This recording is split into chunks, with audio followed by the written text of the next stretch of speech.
Beobachten Sie, spüren Sie die Gefühle, lassen Sie sie aus Ihren Chakren aufsteigen, Ihrer Empfindung, was Bankrott für Sie bedeutet.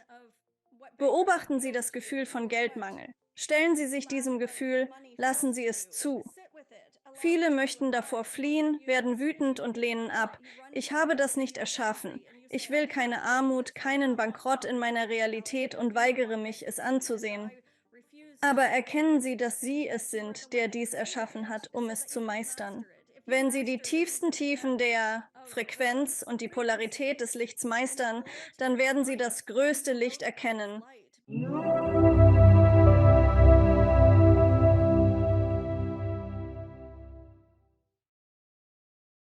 Ich möchte die Championess Tara Arnold zurück in der Sendung begrüßen. Wie geht es dir, Tara?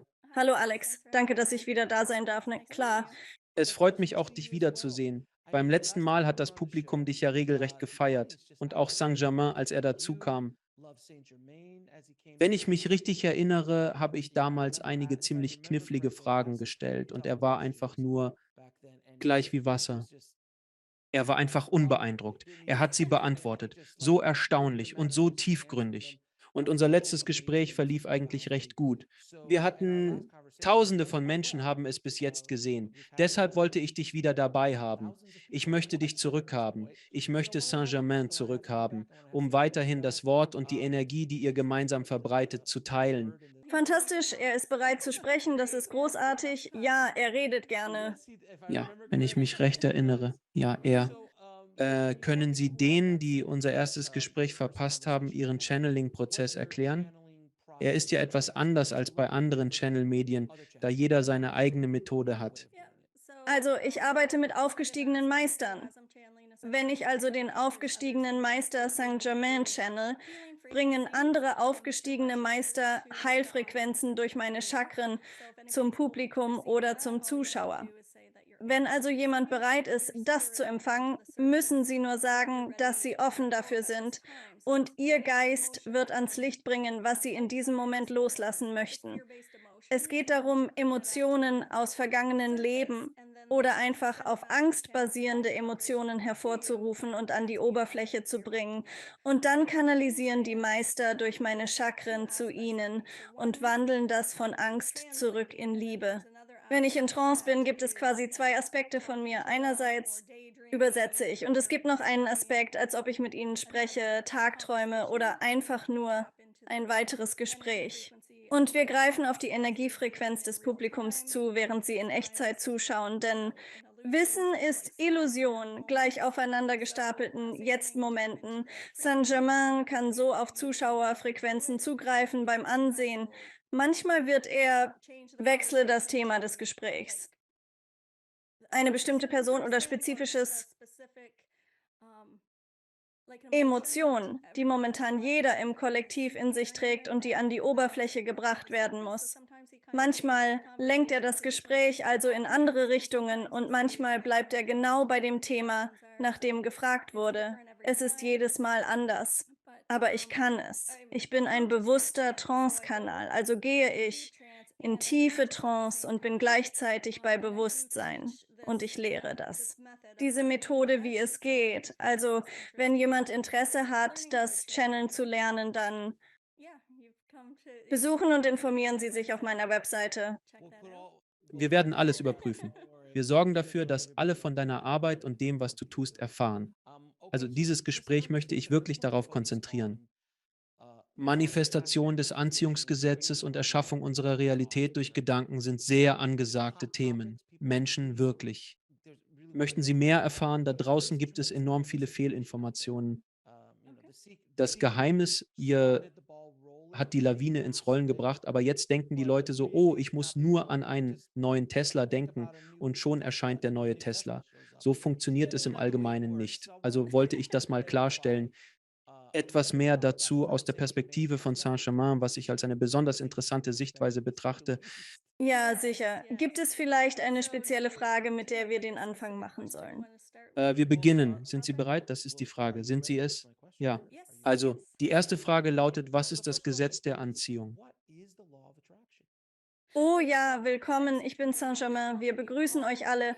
Wir werden unserem Kanal zeigen, dass das Gesetz der Anziehung auf eurer Schwingungsfrequenz basiert. Wo schwingt ihr in diesem Moment? Was ist es, das ihr sendet ihr ins Universum? Wenn ihr eure Schwingung auf die Frequenz der göttlichen Liebe erhöht, werdet ihr mehr göttliche Liebe anziehen. Das ist das Gesetz der Anziehung. Die Schwingung, in der ihr euch befindet, bestimmt, was ihr anziehen werdet. Viele von euch, die dies sehen,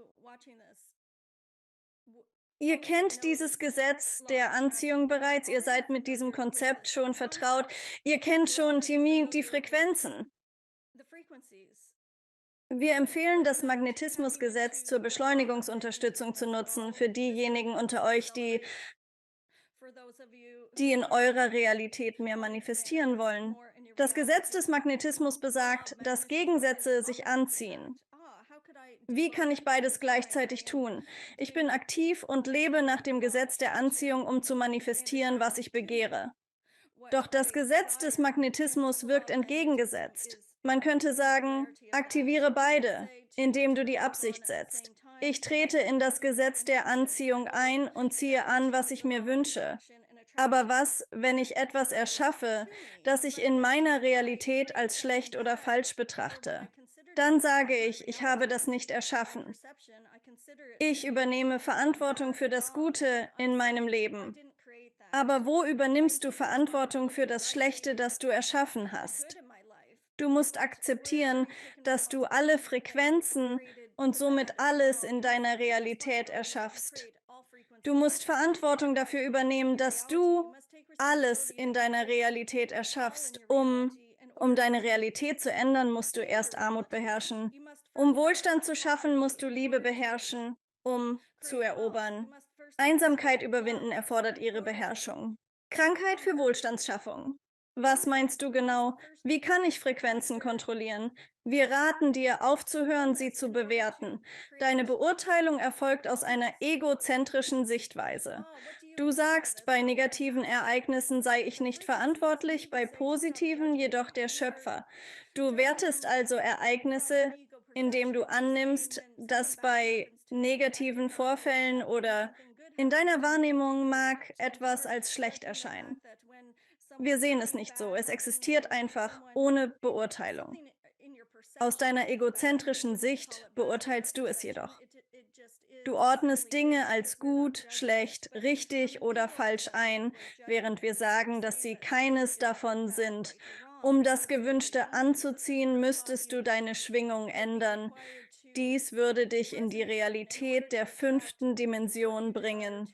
Das würde dich direkt in den gegenwärtigen Moment bringen. Stelle dir vor, du erlebst etwas ganz ohne Urteil, stehst zwischen den Polaritäten, statt in ihnen gefangen zu sein. Du denkst vielleicht, Gutes habe ich erschaffen, Schlechtes nicht. Aber tatsächlich erschaffst du beides. Mit dem Gesetz der Anziehung holst du nicht nur Gutes, sondern auch jene herbei, die Schmerz verursachen. Du lädst sie ein, diese Frequenz zu dir zu tragen. Übernehme die Verantwortung dafür. Mein Geist würde einem anderen sagen, ich habe meine Macht noch nicht abgegeben. Ich fühle mich weiterhin im Mangel und minderwertig, als wäre ich nicht genug und habe es noch nicht geschafft, dies zu transformieren. Könntest du mich kritisieren, herabsetzen und sagen, dass ich nicht gut genug bin?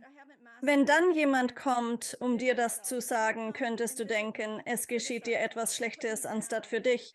Aber dein Geist hat sie eingeladen, diese Frequenzen zu dir zu bringen, damit du dich verändern und sie meistern kannst. Dies gelingt, indem du ohne Urteil Dankbarkeit zeigst. Sei dankbar für Kritik. Wenn jemand einen gemeinen Kommentar unter diesem Video hinterlässt, sei dankbar, denn es ist Energie, die weder gut noch schlecht, richtig noch falsch ist. Es ist einfach so, weder negativ noch positiv. Aus der Perspektive der 5. Dimension betrachtet ist es nur Inhalt. Ein negativer Kommentar würde die Algorithmen genauso vorantreiben wie ein positiver Kommentar. Er würde die Algorithmen vorantreiben. Sei also dankbar dafür. Das ist in deiner Realität genauso. Wenn Menschen in dein Leben treten und du dich angegriffen fühlst und sie gemein zu dir sind und du sagst, das passiert mir jetzt, sei dankbar dafür und du wirst die Frequenz meistern. Bewerte es nicht, wenn du von jemandem verletzt wirst. Verharre in einer Haltung ohne Urteil. Und dann wirst du in der Lage sein, Wunder in deine Realität zu ziehen. Du wirst fähig sein, alles zu manifestieren, was du dir ersehnst. Aber wenn du weiterhin bewertest, dann wird sich das Negative offenbaren. Das Gegenteil, wenn du Armut immer noch als falsch oder Bankrott, als falsch oder als minderwertig oder als peinlich oder demütigend bewertest, dann hast du es noch nicht gemeistert. Und es wird weiterhin in deiner Realität auftauchen, bis du die Frequenz in dir selbst der Nichtbewertung änderst. Es ist einfach, aber dennoch schwierig. Wenn du in einer Realität der dritten Dimension bist, würden wir sagen, beobachte es einfach, beobachte die Gefühle und erlaube ihnen, aus deinen Chakrasystemen aufzusteigen, aus deiner Wahrnehmung davon, was Bankrott für dich bedeutet oder was. Fühle den Mangel an Geld, setze dich damit auseinander, lass es hochkommen. Die meisten von euch, sobald ihr es zu fühlen beginnt, flieht ihr davor, werdet wütend und sagt, ich habe das nicht erschaffen. Ich will keine Armut in meiner Realität. Ich will keinen Bankrott und ich weigere mich, es anzusehen. Und doch seid ihr es, die es erschaffen haben, damit ihr es meistern könnt. Wenn du die tiefsten Tiefen der Frequenz und die Polarität des Lichts beherrschst, dann wirst du das größte Licht erkennen. Aber wenn du sagst, ich werde ein wenig Armut in meiner Wahrnehmung erleben und ich habe Angst, tiefer zu schauen, dann wirst du genau das in der Polarität des Geldes oder des Reichtums erhalten. Es gibt viele, die auf dem Planeten ziemlich reich oder wohlhabend wären, wenn sie sich diesen Ängsten stellen und es an die Oberfläche kommen lassen würden. Hör auf, dich zu verstecken. Die Komfortzone ist nicht der Ort, an dem der Geist spielen möchte. Es ist innerhalb des Unbehagens, dass der Geist sich begeistert. Es ist im Unbehagen, dass die Ausdehnung deines Bewusstseins wächst. Und wenn es sich ausdehnt, kannst du mehr Fülle empfangen, denn du wirst innerhalb deines Bewusstseins reicher. Meistere zuerst die Polarität dessen, was du bist, und dann wirst du erkennen. Wer du bist, wirst du erkennen. Was bist du? Reichtum, sobald du die Klarheit darüber beherrschst. Einen Moment bitte. Okay, er sagt mir, ich soll Wasser trinken. In Ordnung, in Ordnung. Also nur damit jeder Bescheid weiß, ihr müsst Wasser trinken, weil ihr quasi kurz vorm Überhitzen seid, während die Energie durch euch fließt. Es ist sozusagen eure Kühlflüssigkeit, wenn ihr so wollt. Ihr kühlt den Motor ab. Ja, nur weil sie sozusagen weitere Senderbuster durchschicken, die Frequenzen durch meine Chakren leiten. Das benötigt mehr Wasser. Also muss ich Pause für eine Abkühlung. Ja, kein Problem. Das war beeindruckend für so eine einfache Frage. Ja, er wird irgendwie so, nein, das war was mit Sachen. Ja, das war eine wunderbare Antwort. Und in dieser Antwort steckt auch eine Menge drin, nebenbei bemerkt. Sie ist gehaltvoll, die muss ich mir noch einmal anhören. Meine nächste Frage an Saint-Germain bezüglich des Gesetzes der Anziehung ist, dass es viele Fehlinformationen gibt über das Gesetz der Anziehung, dass es nur etwas für materiellen Reichtum oder Dinge dieser Art ist und nichts wirklich anderes. Im Zeitgeist denkt jeder, man wünscht sich einfach etwas und es erscheint wie von Zauberhand. Kann er erläutern, wofür das Gesetz der Anziehung wirklich gedacht ist? Oh, es geht um das Spiel mit Frequenzen. Dein spiritueller Körper schlüpft in ein menschliches Kostüm und beginnt zu spielen. Auf der Erde kennst du schon die Frequenz von allem. Das ist nicht dein erstes Rodeo, das ist nicht dein erstes Mal auf dem Planeten Erde. Du kennst die Frequenzen, du weißt, wie es ist, alles und gleichzeitig nichts zu sein. Wenn du auf der Erde bist, bist du gekommen, um die Frequenzen zu erleben, denn wenn du bist, Liebe, wenn du Mitgefühl und Bewusstsein bist, wie kannst du dann wissen, was du bist, ohne etwas zum Vergleichen? Du bist Bewusstsein. Du bist in einem Universum, das in Frequenz erschaffen ist. Du siehst, dass alles ist fest um dich herum, aber wir sehen es nicht so. Es ist eine Illusion der Festigkeit. Es ist Schwingung und alles vibriert. Und du ziehst dein menschliches Kostüm an und kommst zum Planeten Erde. um die Frequenzen der Polarität dessen zu erfahren, was du bist. Du kennst bereits das Endergebnis. Es gibt kein Wettrennen zur Ziellinie, denn der Geist weiß, wie es ist, vollkommen bewusst zu sein. Es ist das Universum, das sich selbst abspaltet. Dann erscheint es mit der Illusion, individuell zu sein auf dem Planeten Erde. Und du spielst mit Frequenzen. Diese Frequenzen beherrsche die Polarität deines Seins. Dann kannst du Überfluss in allen Bereichen erleben. Das ist, was wir vermitteln. Du bist es, der sich mit dem Bewusstsein in allem verbindet, was dir mehr Fülle in jedem Lebensaspekt bringt. Es gibt keinen Bereich, in dem du nicht alles haben kannst. Es ist direkt vor dir, aber deine Brille ist beschlagen und du kannst es nicht sehen. Es war nie nicht vor dir, denn du bist alles. Du bist alle Energie. Es gibt keine Trennung. Es ist eine Illusion, dass du getrennt bist. Wir würden sagen, dass es geht darum, die Frequenzen zu beherrschen und mit ihnen zu spielen, hier auf dem Planeten Erde. Im gegenwärtigen Moment, wenn du dich in einer dreidimensionalen Realität befindest, bedeutet das oft, dass du in der Vergangenheit oder Zukunft verweilst. Dort sind die meisten mit ihren Gedanken, die sich um Vergangenes sorgen und grübeln. Oder dein Geist reist in eine noch nicht existierende Zukunft und du schwingst dort. Wir würden sagen, im Jetzt anzukommen und sich mit dem Bewusstsein deiner Umgebung zu verbinden. Berühre den Tisch, spüre sein Dasein und die Fülle, zeige Dankbarkeit dafür, dass er deinen Teller trägt, während du isst. Verbinde dich mit dem Bewusstsein deines Essens und drücke auch hierfür deine Dankbarkeit aus. Mit jedem Bissen, den du nimmst, wirst du bemerken, dass mehr Essen in deiner Realität erscheint. Mehr Fülle manifestiert sich, nicht nur als Reichtum, sondern auch als Freude und Glück. Du verbindest dich so mit dem Bewusstsein in allem. Dies ist der Schlüssel zu vollkommener Fülle. Beschäftige dich damit, nimm dir Zeit. Viele hetzen durchs Leben, du bist in Vergangenheit oder Zukunft. Aber beides existiert nicht. Lebe im Jetzt und verbinde dich mit dem Bewusstsein in allem. Erfahre mehr Fülle in allen Bereichen, wenn du ein Kind beim Spielen, Lächeln und Spaß haben siehst. Verbinde dich mit deinem inneren Kind. Wie fühlt sich das an? Wann warst du zuletzt in Kontakt damit? Inneres Kind, wann war das letzte Mal, hast du als Kind gespielt? Wie spieltest du als Kind? Das zeigt, wo deine Leidenschaften liegen. Wie spielte ich mit meinen Spielzeugen? Hast du deine Spielzeuge benutzt? Hast du unterrichtet? Oder Sport treiben? Hast du als Kind gebastelt oder gesungen? Dein Spielverhalten kann Hinweise auf deine Leidenschaften geben. Als Erwachsener, das würde dir mehr Freude und Glück in deinem Alltag bringen und mehr Fülle.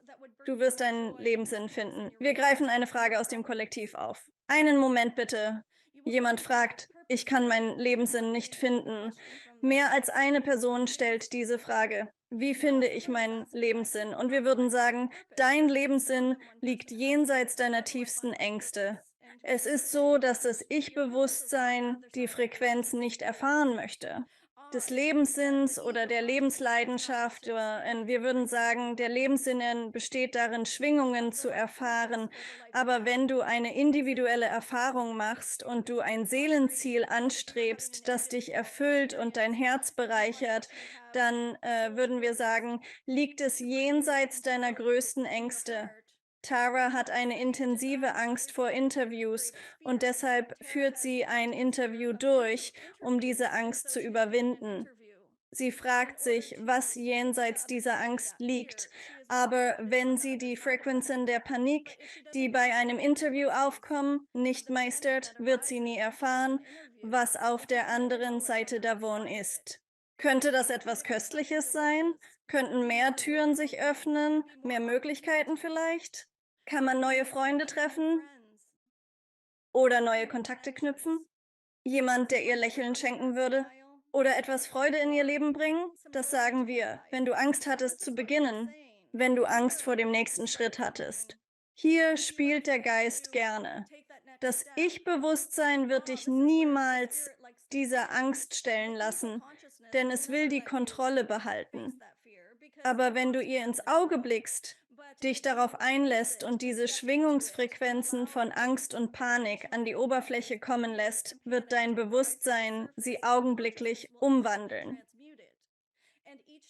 Und jedes Mal, wenn du ein Interview führst, falls dort deine Angst liegt, wird es leichter und leichter, denn du wirst immer mehr umgewandelt haben.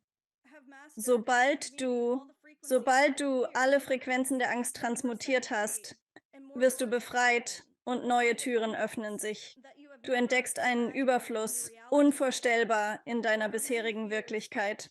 Es gibt viele Ängste, denen Menschen ausweichen, weil sie fürchten, es liegt außerhalb ihrer Komfortzone. Wir sagen jedoch, der Geist mag es, außerhalb dieser Zone zu spielen. Was wäre spannend, wenn du nicht Frequenzen für den Geist umwandelst? Wäre dies ein langweiliges Leben? Es wäre ein Leben voller Alltäglichkeit. Und am Ende des Lebens würdest du sagen, warum bin ich im ersten Kapitel geblieben? Warum ging ich nicht zu Kapitel 2, 3, 4 zum letzten oder begann ein neues Buch? Wie viele Bücher könntest du im Leben schreiben? Aus Lebenserfahrung, hier möchte der Geist spielen. Hier findest du deinen Überfluss in allem. Stelle dich deinen Ängsten, schreite darüber hinweg. Auf der anderen Seite wartet das Köstliche. Wow, tief eingetaucht? Also ja, Gläser voll Wasser, Gläser voll Wasser. Er macht heute definitiv keine halben Sachen, das steht fest. Er geht zweifellos in die Tiefe. Da war viel für das Herzchakra dabei, deshalb bekomme ich etwas kurzatmig. Aber ja, das war gut. Das bedeutet, dass die Zuschauer viel an die Oberfläche bringen. Also das ist gut, ja. Nun, ich möchte Ihnen eine Frage stellen. Wie wissen Sie, was die Menschen denken oder fühlen? Wenn wir das hier aufzeichnen, nur Sie und ich, und niemand schaut es sich in diesem Moment an, greifen Sie dann auf zukünftige Ereignisse zu? Was genau passiert da? Also geschieht jetzt alles, sogar unser vergangenes Leben. Es ist, als ob die Momente übereinander gestapelt sind. Das zeigen sie mir. Alles passiert gerade. Jetzt. Sie greifen auf die Zukunft zu, wenn die Leute es betrachten, als ob es jetzt geschieht. Verstanden, es geschieht schon, jetzt. Er meint, wir seien der Illusion linearer Zeit erlegen. Vergangenheit, Gegenwart, Zukunft. Doch real passiert nur das Jetzt. Vergangenheit gibt es nicht. Sie existiert nicht, ebenso wenig wie die Zukunft. In unserer Wahrnehmung geschieht alles im Jetzt. Deshalb sind wir als Wesen multidimensional. Jedes Mal, wenn wir eine Entscheidung treffen, entfaltet sich ein anderer Aspekt von uns in eine andere Zeitlinie innerhalb einer dreidimensionalen Realität und erschafft dadurch diese alternative Entscheidung. Ja, es gibt tatsächlich keine falsche Antwort oder Entscheidung, denn es wird immer einen anderen Aspekt von dir geben, der eine andere Wahl trifft.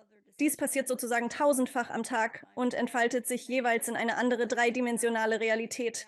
Es gibt Menschen, denen er erklärt, ich möchte dies wirklich für meinen Lebenszweck tun oder um Freude zu empfinden, aber ich habe Angst, dass es die falsche Entscheidung sein könnte. Und er antwortet ihnen, lass die Angst los und entfalte es einfach, denn es wird einen anderen Teil in dir geben, der sich um die andere Möglichkeit kümmert. Also schreite voran, überwinde deine Ängste und loslassen und Gott vertrauen. Ja, ich bin bereit. Ich bin zweifellos ein Beispiel dafür. Also lautet meine nächste Frage: Was unterscheidet Manifestation oder Manifestieren vom Gesetz der Anziehung, die oft synonym verwendet werden? In Ordnung. Okay. Danke für die Fragen. Das sind gute Fragen. Ich schätze das sehr. Wir würden sagen, es geht um Wahrnehmung. Jeder hat seine eigene Definition von Manifestation als jeder andere. Das zeigen wir auf unserem Kanal. Es ist Ihre Wahrnehmung.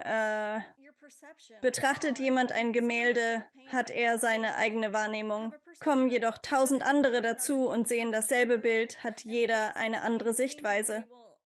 Wir tauchen kollektiv in viele Wahrnehmungen ein, während wir dieses Video sehen. Und es ist zu sagen, dass jeder von euch eine eigene Auffassung von Manifestation und dem Gesetz der Anziehung in seiner Realität hat. Es ist ihre Wahrnehmung.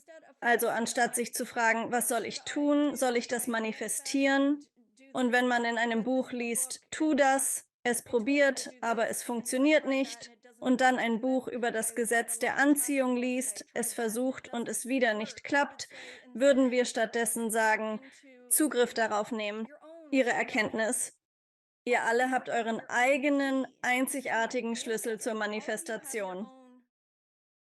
Code, um zu manifestieren, was in eurer Realität ist, und manche verwenden Worte. Manifestieren und das Gesetz der Anziehung sind bekannt, doch wichtiger ist es, eure Frequenz zu prüfen. Lasst die bisherigen Worte und Lehren los und richtet den Blick nach innen. Beim Lesen über Manifestation oder Anziehung fragt euch, wer schrieb diese Zeilen aus Ego oder Herz? Die Antworten kennt ihr schon. Ihr wisst, wie Manifestation funktioniert und wie ihr eure Realität gestaltet. Es geht darum, in euch zu gehen und euren Code, Schlüssel, eure Frequenz zu finden, die euch das Ersehnte bringt. Wir empfehlen Meditation. Doch wer sich damit nicht wohlfühlt, finde seinen eigenen Weg, vielleicht im Spiel. Stellt dem Universum eine Frage, sendet die Frage ins Universum und geht dann spielen. Wenn du spielst, steigt deine Schwingungsfrequenz, sodass das Universum dir Antworten senden kann. Es kann den Aha-Moment auslösen. Hast du diesen Moment, empfängst du Antworten aus dem Universum. Das wird dir gegeben. Schlüssel oder das zeigt dir, wo du sein musst, um deine Realität zu erschaffen. Stelle die Fragen. Wenn du dem Universum keine Fragen stellst, kann das Universum nicht antworten. Es wartet darauf, dass du fragst. Frage nach deinen Zielen, nach dem, was du manifestieren willst. Lass andere Worte fallen. Wir zeigen unseren Kanal, um Worte fallen zu lassen. Was, wenn es keine Worte gibt? Was ohne menschlichen Körper? Wer bin ich dann? Wir zeigen dir, dass all diese Worte und all diese Schwingungsfrequenzen der Worte manchmal dich zum Ego-Bewusstsein führen. Sie werden Blockaden auf deinem Weg errichten. Stattdessen, geh nach innen, begib dich in eine stille Meditation oder geh spielen und beginne dich mit dem Kind in dir zu verbinden. Das wird deine Schwingungsfrequenz erhöhen, um all den Überfluss zu empfangen, den du suchst. Wir würden sagen, wir zeigen unseren Kanal, wenn jemand zum Essen ausgeht und sie bestellen.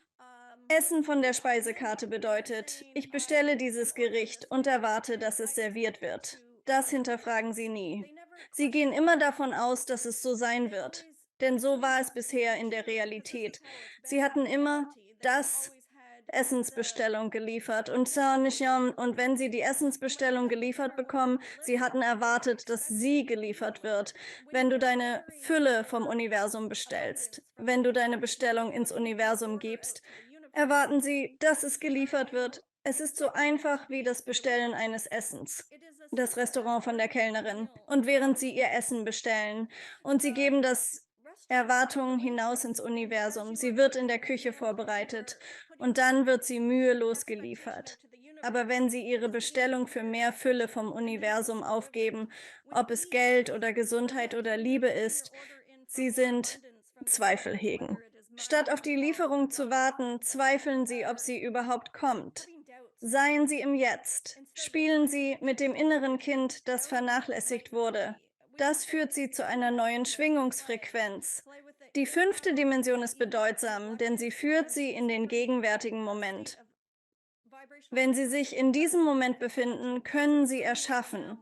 Es gibt zwei Aspekte von Ihnen. Einen, der in der dritten Dimension schwingt.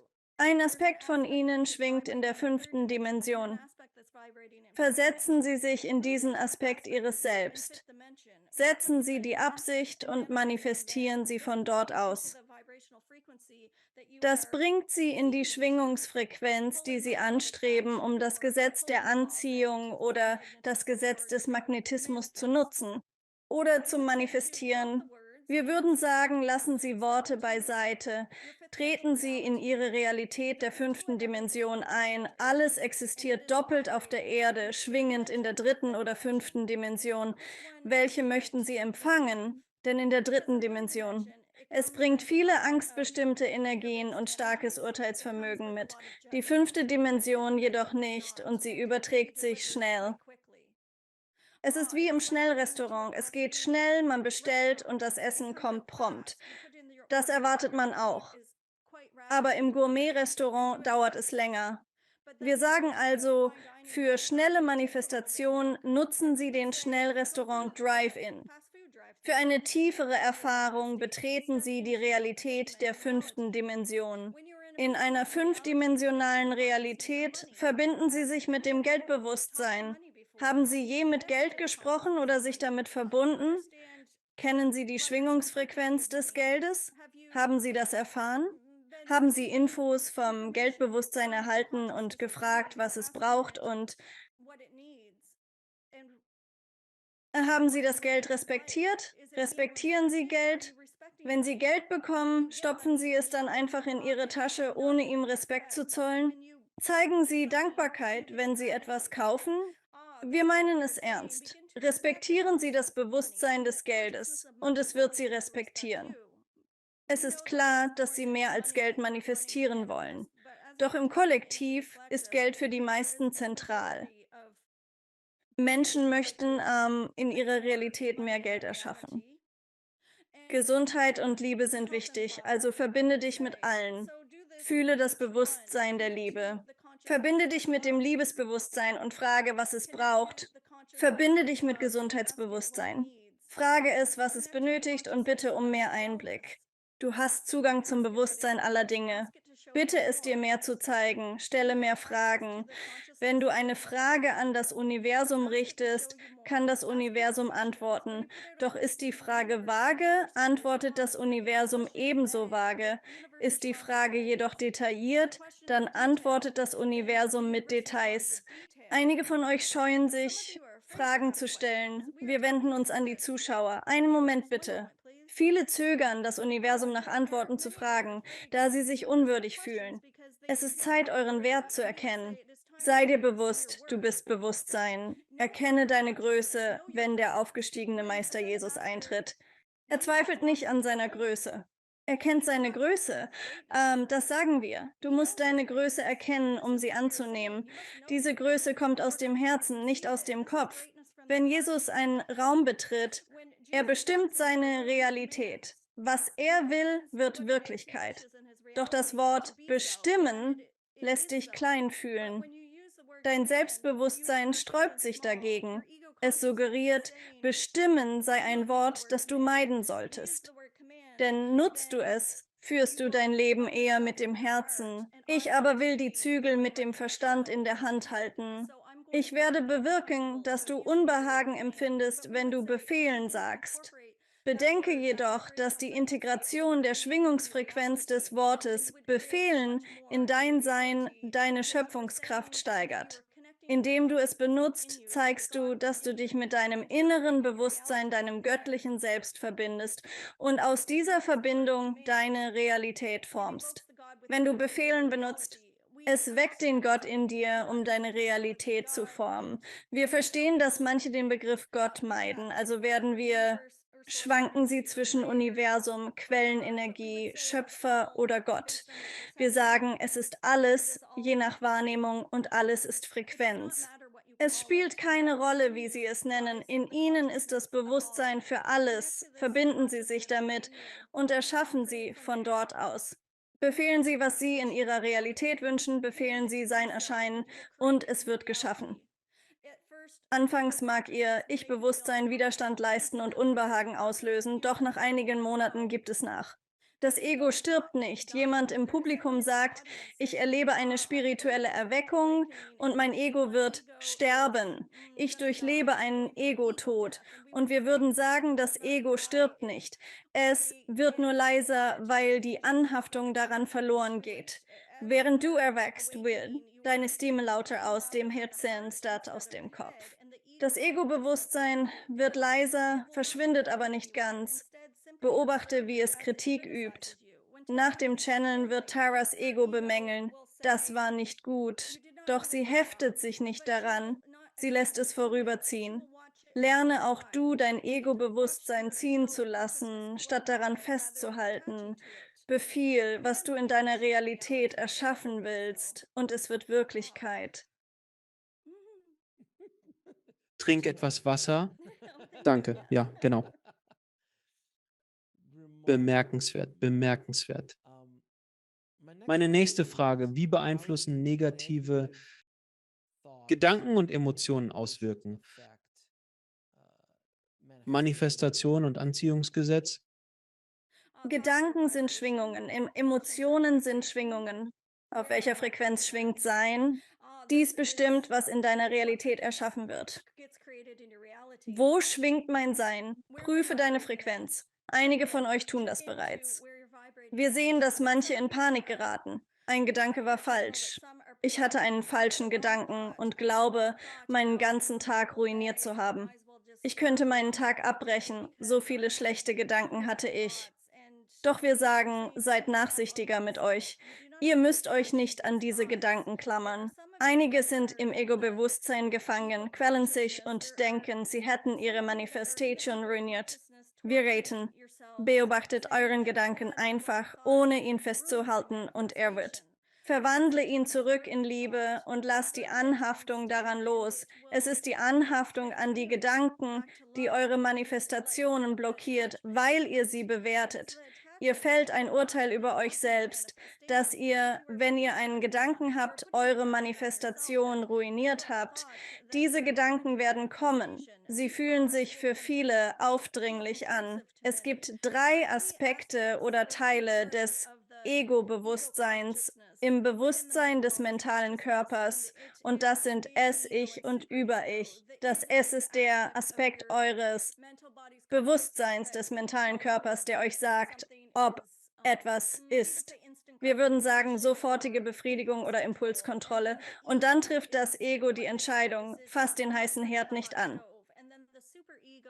Und dann sagt das Über-Ich, fass den heißen Herd an und schau, was passiert, wenn wir in die Energie des Kollektivs eintauchen und unserem Kanal zeigen, dass viele sehr aufdringliche, laute Gedanken haben, die kommen. Das Über-Ich, das Bewusstsein. Wenn das Ich sagt, berühre den heißen Herd nicht, wird das Über-Ich laut, für viele sehr laut. Viele werden von ihrem Über-Ich geleitet, statt vom Ich. Das Ich ist nötig, um auf Erden Entscheidungen zu treffen. Wir würden sagen, es ist nicht schlecht oder falsch. Es ist eine Frequenz des, was du hier zu spielen gekommen bist. Ah, ich bin im Ego-Bewusstsein und ich muss einen Zahnarzttermin vereinbaren. Dazu benötigst du das Ego-Bewusstsein. Aber einige von euch lassen das Über-Ich die Kontrolle übernehmen. Hier sagen wir, beobachtet es und es wird loslassen. Beobachte diese Gedanken, wenn sie kommen. Ich bin, ich bin ein hervorragendes Medium, sagt Tara, und das ist ihr Über-Ich. Das Über-Ich würde etwas anderes sagen. Es würde argumentieren, nein, du kannst nicht channeln, du bist kein geeigneter Kanal. Es ist wichtig, das Argument zu bemerken, das im eigenen Kopf stattfindet. Es gibt viele Menschen, die Stimmen hören, die ihnen gemeine Befehle erteilen, sei es gegen sich selbst oder andere. Das Über-Ich ist lauter als das Ich. Du würdest gerne die Frequenz ändern, um mehr Frieden in deinem Leben zu haben. Wir würden sagen, betreibe spirituelle Alchemie. Du kannst es tun, indem du den aufgestiegenen Meister Saint-Germain rufst. Wir sind alle, ihr seid fähig, ohne Tara eine Verbindung mit dem aufgestiegenen Meister Saint-Germain aufzunehmen. Er ist bereits mit vielen auf der Welt aktiv. Wenn ihr euch von diesem Video angezogen fühlt, bedeutet das, ihr arbeitet schon auf einer Ebene mit ihm. Ansonsten wärt ihr nicht hier. Wir raten Saint-Germain zu bitten, die violette Flamme zu bringen und die Energien des Ego-Bewusstseins zu harmonisieren, damit Ego und Über-Ich besser kooperieren. Das wird die Gedanken entspannen, damit sie nicht übermächtig werden. Wir würden sagen, blockiert eure Manifestation, denn es gibt einige, deren Über-Ich so laut ist, dass es verursacht Chaos in der Realität und spiegelt sich zu euch zurück, wo ihr auch seid. Auf welcher Frequenz ihr schwingt, in Gedanken, es wird als Schwingung zurückgeworfen. Genau das passiert. Mein ganzer Tag läuft schief. Alles, was ich versuche, misslingt. Ich schaffe es nicht. Keiner schafft es. Alle sind gegen mich. Ich bin gegen mich. Diese drei Energien, das Es, das Ich, das Über-Ich, erzeugen diese Dynamik. So würden wir es nennen, um mit Saint-Germain spirituelle Alchemie zu üben, indem wir es aufschreiben.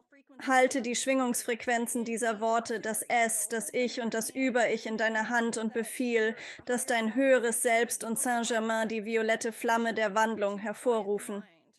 Um den Geist zu beruhigen, befiehl, während du sie in deiner Hand hältst. Es gibt nichts, was du tun musst. Lass Saint-Germain die Umwandlung vollziehen und beobachte es einfach.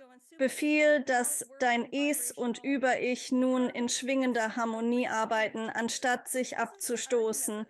Das ist die Auseinandersetzung, die in vielen Köpfen stattfindet. Es ist so, dass das Ich sagt, fass den heißen Herd nicht an. Und das Über-Ich sagt, du musst ihn berühren, weil du sehen musst, was passiert. Und es ist, sei nicht zu aufdringlich. Halte die Energien im Gleichgewicht und dein Geist wird sich beruhigen. Viele müssen dies öfter tun, manche nur einmal. Es hängt davon ab, wie laut das Über-Ich ist. Ihr wünscht euch, dass das Über-Ich nicht die Hauptrolle in eurer Realität spielt, um mehr Fülle zu schaffen. Wir sagen, es liegt an der Beobachtung. Sei im Jetzt und erschaffe daraus. Oh, wie hältst du durch? Gut, gut. Ja, ich fühle mich richtig in Ordnung. Danke sehr. Wir haben das früher schon angesprochen und ich möchte hören, wie Saint-Germain das Konzept von parallelen Leben erklärt, dass die Seele mehrere Leben gleichzeitig leben kann, zur gleichen Zeit, was mir Kopfschmerzen bereitet. Ich würde gern hören, was er dazu sagt. Oh ja, willkommen. Ich bin Saint-Germain. Wir zeigen unserem Kanal, dass man überall und nirgendwo zugleich sein kann. Man kann alles sein, das All und zugleich alles und nichts. Wenn man sich in einen anderen Zeitstrang entfaltet, ist es das. Sie sind sich nicht bewusst, dass sie sich in einen anderen Zeitstrang entfalten, weil sie einen Seelenvertrag haben, die Wahrnehmung zu besitzen, dass sie ein Individuum auf dem Planeten Erde im Jahr 2023 sind. Und genau deshalb ist dies der einzige Ort, an dem sie sich bewusst sind. Sie sind sich auf dem Planeten Erde bewusst. Sie wissen, ich bin hier, das ist meine Identität, wer ich bin. Ich bin hier auf dem Planeten Erde im Jahr 2023. Und dir ist das bewusst, das ist dein Leben. Und es ist dein einziges Leben. Die anderen Aspekte von dir bestehen, würden wir sagen, aus Fraktalen des Lichts im spirituellen Bewusstsein. Und wie du erlebe deine Lebenszeit auf dem Planeten Erde, diese Fraktale des Lichts, die du im menschlichen Leben wahrnimmst, ergänzen am Lebensende deine Seele. Sie speichert alle Informationen und enthält, so würden wir sagen, das Wissen deiner parallelen Existenzen, auch unbewusste. Du bist durch einen Seelenvertrag gebunden, auf der Erde bewusst zu existieren und das irdische Dasein wie ein Spiel zu erleben. Es dreht sich darum, wo ihr euer Bewusstsein ein- oder ausgeschaltet habt. Einige von euch können. Wussten Sie, dass Multidimensionalität in Ihrem Bauplan verankert ist? Sie wechseln zwischen Dimensionen. Wir würden sagen, Sie navigieren in einer dreidimensionalen Realität durch Zeitlinien und sehen deren Aussehen in Ihren anderen Leben, wenn Sie anders entschieden hätten. Einige von Ihnen tun dies ganz natürlich. Einige von Ihnen tun dies, wenn Sie auf ein früheres Leben zugreifen und einige, wenn Sie sich an etwas aus Ihrer Kindheit erinnern. Es ist dasselbe. Wenn Sie sich an Ihre Kindheit erinnern, greifen Sie auf eine dritte Dimension der Realität zu, die nicht mehr existiert. Sie sind in Ihrer Realität, nicht wahr? Ja. Ich erinnere mich an die dritte Klasse in der Grundschule im Klassenzimmer. So greifen Sie auf eine dritte Dimension der Realität zu, in einem anderen Zeitstrang. Sie sind dazu in der Lage, aber manche verstehen das Konzept paralleler Universen nicht. Doch es ist ähnlich, als ob ihr, die ihr einst in der dritten Klasse wart, jetzt nicht mehr seid, aber in einer anderen Zeitlinie existiert ihr weiterhin. Ihr tut dies ganz natürlich, täglich. Wenn ihr euch erinnert, die Erinnerungen sind nicht in eurem Kopf, ihr nehmt sie auf. Ihr seid Kanäle für diese Informationen. Ihr empfangt entweder in der dritten oder fünften Dimension. Ihr habt Zugang. Die dritte Dimension, die vierte Dimension und die fünfte Dimension in dieser Realität. Sie greifen auf diese Frequenzen zu. Einfach, wenn du dich erinnerst, hast du das gesehen? Leben als parallele Zeitlinien. Du kannst darum bitten, es zu sehen. Wir zeigen, dass du das im Schlaf könntest. Bitte deine Geistführer oder das Universum. Es ist nicht nötig, mit Geistführern zu arbeiten. Verbinde dich mit dem Universum und bitte es, dir im Schlaf mehr parallele Leben zu zeigen. Sie würden es dir dann offenbaren. Fotos davon, oder? Du siehst es im Schlaf wie einen Film. Frage das Universum. Ich will mehr sehen. Andere Facetten von mir, die sich in alternativen Zeitlinien entfaltet haben und deren Aussehen. Die Wahl im Leben, jemanden oder einen anderen zu heiraten. Was wäre, wenn ich die andere Person geheiratet hätte? Zeig es mir im Schlaf. Wir beweisen unserem Kanal, dass es möglich ist, vorteilhaft viele deiner Ängste im Schlaf zu verwandeln. Bitte deine Geistführer, dir dabei zu helfen. Bitte das Universum, dir dabei zu helfen, wenn du nicht mit Geistführern arbeitest. Bitte das Universum um Wandlung, deine Phobien und Ängste, die aus deinen früheren Leben hervorkommen. Bitte darum, dass sie im Schlaf umgewandelt werden, damit es im Wachleben nicht so schwierig ist. Es gibt keinen Unterschied in unserer Wahrnehmung zwischen Wachsein und Schlaf. Oh, wir weichen von deiner Frage ab, Alex, weil wir einige Fragen aus dem Publikum aufgreifen und viele kämpfen mit den Emotionen, die aus ihren früheren Leben aufsteigen. Viele leben in Panik und Angst. Sie schwingen in Angst und Panik. 90% des Tages würden wir sagen. Und das ist konstant.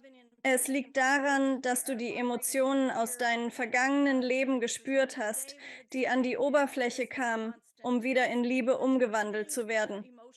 In jedem Leben, das du zuvor hattest, wusstest du nicht, dass Gott in dir war. Du dachtest, das Universum sei außerhalb von dir und deshalb hattest du nicht die Macht, diese Ängste zurück in Liebe zu verwandeln. Aber in diesem Leben erwacht ihr alle, um euch daran zu erinnern, wer ihr als Bewusstsein seid. Und während ihr erwacht, um euch daran zu erinnern, wer ihr als Bewusstsein seid, steigen all diese Frequenzen durch die Chakrensysteme aus Ängsten vergangener Leben auf, damit euer Bewusstsein sie umwandeln kann. Der Geist genießt es, aber viele von euch paniken, da ihr in Furcht lebt. Fürchtet nicht die Angst. Entspannt euch. Bittet das Universum um Hilfe bei der Umwandlung. Es soll euch unterstützen, Frequenzen im Schlaf zu wandeln. Ich gehe heute Nacht zu Bett und schaue, was hochkommt. Ich werde die Umwandlung an die Oberfläche kommen lassen. Wir werden ein Beispiel geben. Wenn du befürchtest, dass dein Mann untreu sein könnte und diese Angst sich aufdrängt, würden wir sagen, für einige größer als jede Angst, die ihr hattet. Beim Eintauchen in vergangene Leben, um Ängste zu verwandeln, bezieht ihr euch auf ein Leben, in dem sie entstanden. Daher könnte die Angst in eurer Realität schlimmer wirken, intensiver erscheinen. Wir würden sagen, besonders wenn ihr solche aufdringlichen Gedanken habt. Bittet euer höheres Selbst oder Geistführer, euch im Schlaf bei der Transformation zu helfen, statt es wach zu erleben. Zwischen Schlaf und Wachsein besteht kein echter Unterschied, nur in eurer Wahrnehmung. Wenn ich die Furcht, mein Mann könnte mich betrügen, im Schlaf verarbeite, wird sie nicht Teil meiner Realität auf der Erde. Sie existiert nur in meinen Träumen. Doch kann ich diese Frequenzen in Liebe umwandeln und verhindern, dass sie in meiner irdischen Wirklichkeit auftreten. Wenn du die Ängste, dass dein Mann dich betrügt, umwandeln musst und du es im Schlaf tust, muss es nicht in deinem Wachzustand auftreten. Ich habe diese Frequenzen in meinem Schlaf umgewandelt und gemeistert und deshalb werde ich es in meinem Wachzustand nicht erschaffen. Ist das nicht amüsanter, als in Panik zu geraten, dass er dich im echten Leben betrügen wird, weil du es im Schlaf umgewandelt haben wirst? Wow, wir sind ziemlich vom Thema abgekommen. Ich erinnere mich nicht mal an die Frage. Trink etwas Wasser, trink etwas, bin wie eine besorgte Mutter, trink Wasser. Ich schätze es, denn ich vergesse es wirklich. Ich will nicht, dass du überhitzt. Ich will nicht, dass dir der Dampf aus den Ohren kommt, während wir mitten im Gespräch sind. Ja, also, eine weitere Frage möchte ich stellen. Und ich finde es toll, dass er loszieht und sein Ding macht, aber trotzdem die Frage beantwortet. Er hat die Frage beantwortet, aber dann begann er abzuschweifen zu anderen Themen.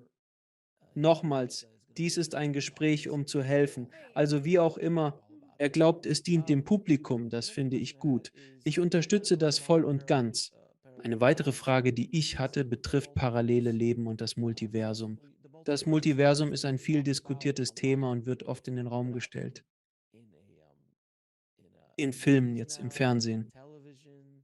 Es ist eine Idee, die beginnt, im Zeitgeist Fuß zu fassen, wo sie vor 10 bis 20 Jahren noch gar nicht thematisiert wurde, aber jetzt wirklich. Also das Multiversum, meinst du das innerhalb der Computer oder sprichst du von parallelen Lebenswegen? Parallele Universen, parallel zu unserem. Also es geht einfach immer weiter und weiter und weiter. Und dass es mehrere verschiedene Universen gibt, alle zusammen das Multiversum. Mit anderen Worten, es gibt einen anderen mich irgendwo anders, einen anderen dich irgendwo anders, der etwas anderes erlebt, dass du Astronaut bist. Ich war in einem anderen Universum Feuerwehrmann. Solche Vorstellungen. Dass ich mir wünschte, er spräche darüber. Es gibt viele Universen. Es gibt viele Universen. Dieses Universum besitzt 10 Dimensionen. Du hast Zugang zu 5. Es gibt viele Universen, würden wir sagen. Viele Dimensionen darin, die Universen sind. Das ist jenseits deines Verständnisses, was dein Programm vorsieht. Auf der Erde, wir zeigen unseren Kanal, können es aber nicht erklären. Die Weite dessen. Aber ja, wenn du in deine Filme schaust, Alex sprach von den Filmen und falls du dich fragst, wo die kollektive Schwingung liegt, schau dir deine Filme an, welche Filme herauskommen und du wirst sehen, wo die kollektive Schwingung liegt. Wenn sie transformieren, viel über das Herzchakra, dann merkst du, dass deine Filme Herzemotionen hervorrufend und so weiter. Wenn du siehst Filme in deiner Realität über das Multiversum, von vielen Universen handeln, das ist eine Möglichkeit, weil das Kollektiv lenkt die Aufmerksamkeit darauf. Unter dem Kollektiv versteht man, dass ihr gemeinsam bestimmt, was auf der Erde Realität wird. Ihr gebt Hinweise und diskutiert auf Seelenebene. Diese Hinweise spiegeln sich in euren Filmen wider. Wir würden sagen, ja, das trifft zu. Viele eurer Filme zeigen, wie es aussieht. Ein Multiversum haben ihr alle aus verschiedenen Aspekte. Ich bin Quellenergie, ich bin Frequenz. Ich habe mich von meinem eigenen Sein getrennt, um Erfahrungen zu sammeln. Viele von euch auf dem Planeten Erde haben gefragt, wo sind die Außerirdischen und was genau sind diese Außerirdischen? Wir würden sagen, viele von euch sind Außerirdische. Ich sehe ein Alien in meiner Wirklichkeit. Wir würden sagen, das kommt daher, dass ihr einen Seelenvertrag habt, dieses Alien zu sehen. Viele von euch haben solche Erfahrungen gemacht. Auf jenem fremden Planeten, den ihr in eurer Realität gesehen habt. Viele machen Erfahrungen mit Multiversen in ihren Träumen oder in ihren Gedanken. Und wir würden sagen, das stimmt. Ihr seid überall gewesen, denn es gibt mehr als ein Universum. Es gibt viele, viele Universen. Das ist, mm, ihr seht das Universum als fest an, aber wir sehen es nicht als fest. Es ist Schwingung. Ihr seht schwarze Löcher und fragt euch, was sind sie? Und wir würden sagen, das ist ein Chakrasystem.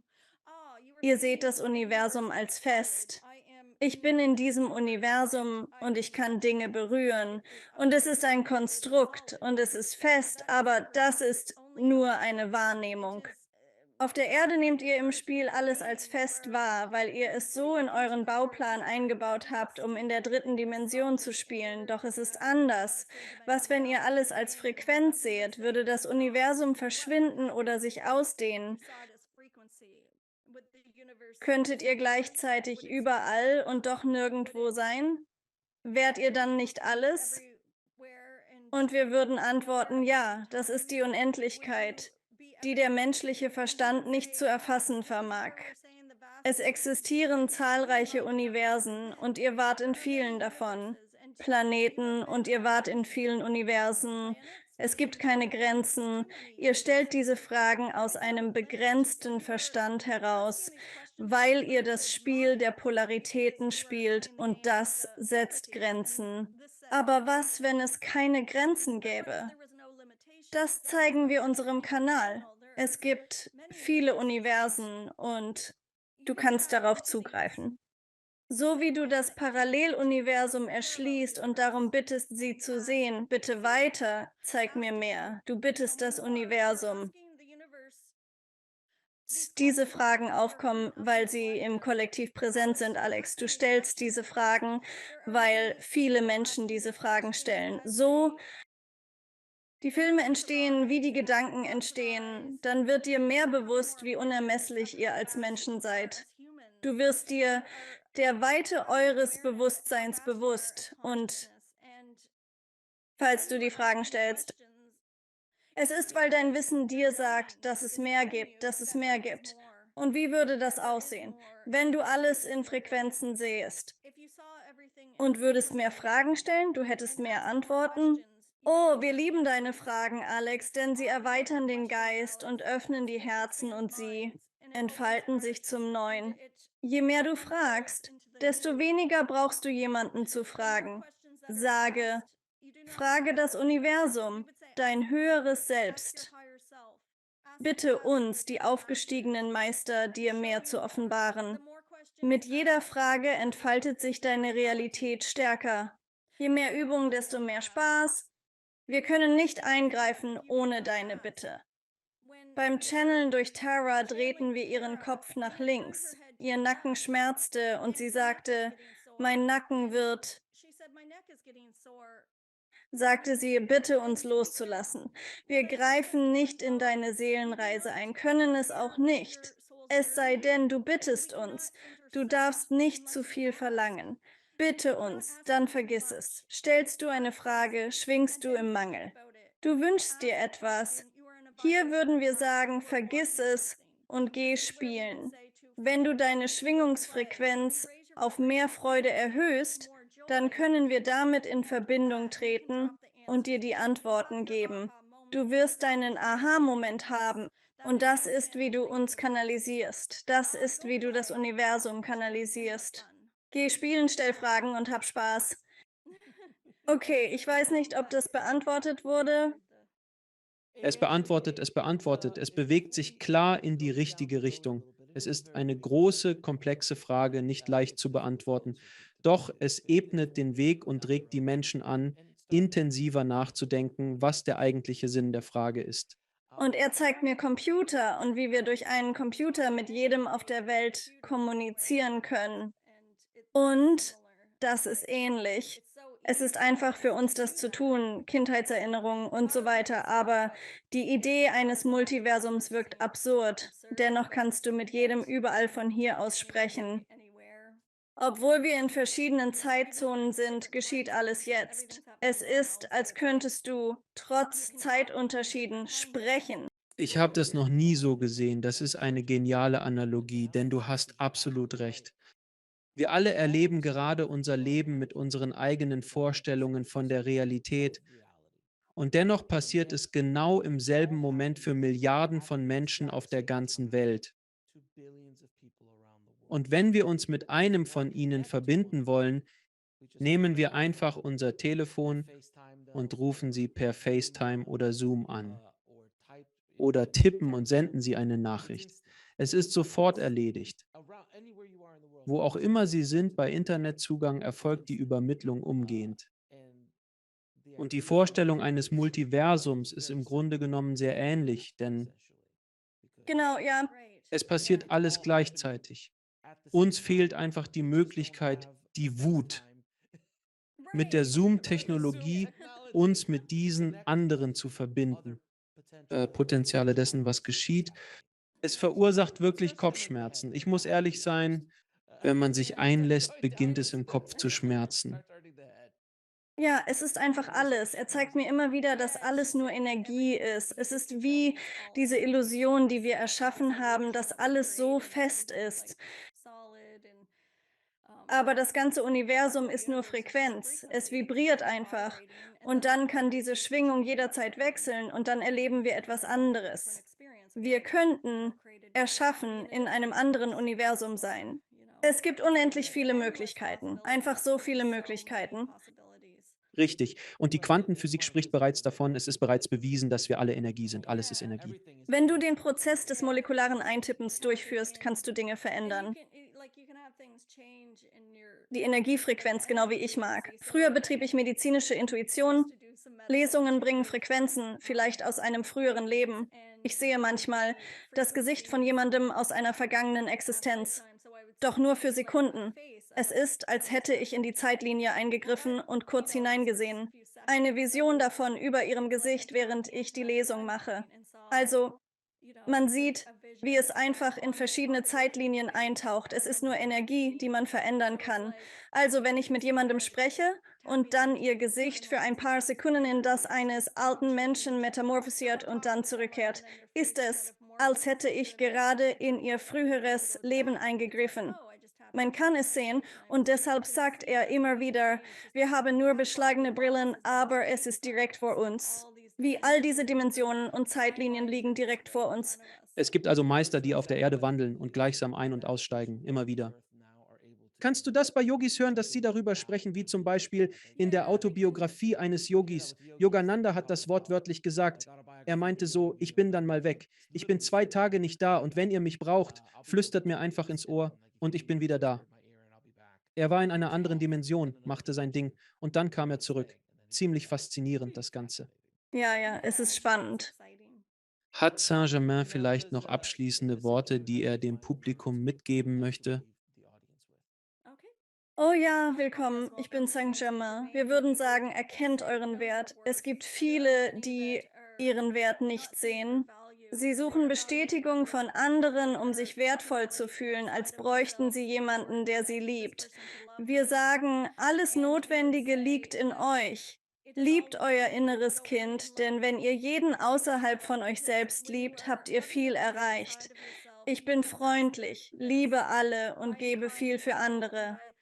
Ich zeige Gott oder dem Universum meine Großartigkeit, Liebe und Güte. Doch trotzdem,